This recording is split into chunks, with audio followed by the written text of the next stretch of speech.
to confession of sin. Amen. No one of us is perfect. Even in our tongue, in our mind, no one of us is perfect.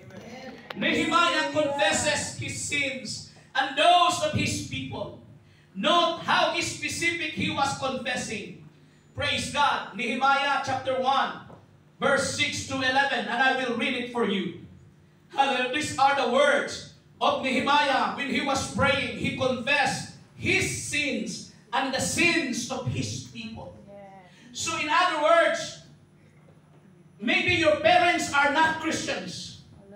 Maybe your parents or husband is not a believer. This is a challenge. You can confess your own sin and the sins of your people, the sins of your family, kahit hindi nila alam. Hallelujah. They are not serving God. Your mother, your father are not serving God.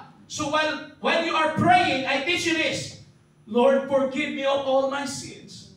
Forgive me, God, that I was so angry this morning to my employer. I speak bad words to my employer. I eat the food that he said, don't eat. Forgive me, Lord.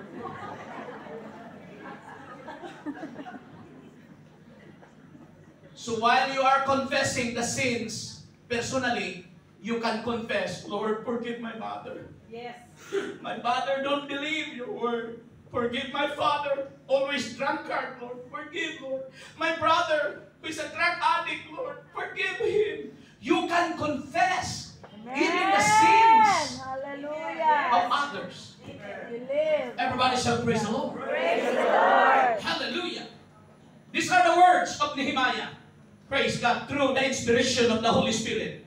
If you can look at on the screen, God, if you have, praise God, your own Bible, God, just follow me. These are the words of Nehemiah in his prayer. Let thine ear now be attentive, and thine eyes open, that thou mayest hear the prayer of thy servant, which I pray before thee now, night and day, for the children of Israel, thy servants. Verse 7, and confess the sins of the children of Israel, which we have sinned against thee. Both I and my fathers have sinned. Verse 7, praise God. We have dealt very corruptly against thee, and have not kept the commandments, nor the statutes, nor the judgment, which thou commandest thy servant Moses. Verse 8, remember, I beseech thee, the word that thou commandest thy servant Moses, saying, if ye transgress, I will scatter you abroad among the nations. That's the reason why Jewish people are being spread or scattered all over the nations of the world. The reason why they were being scattered is because they disobeyed God. Amen. I repeat it again. The reason why they were being scattered abroad is because they disobeyed God. Amen. And do you know what happened? Hallelujah. God said, I will gather you again Yes. before He will come.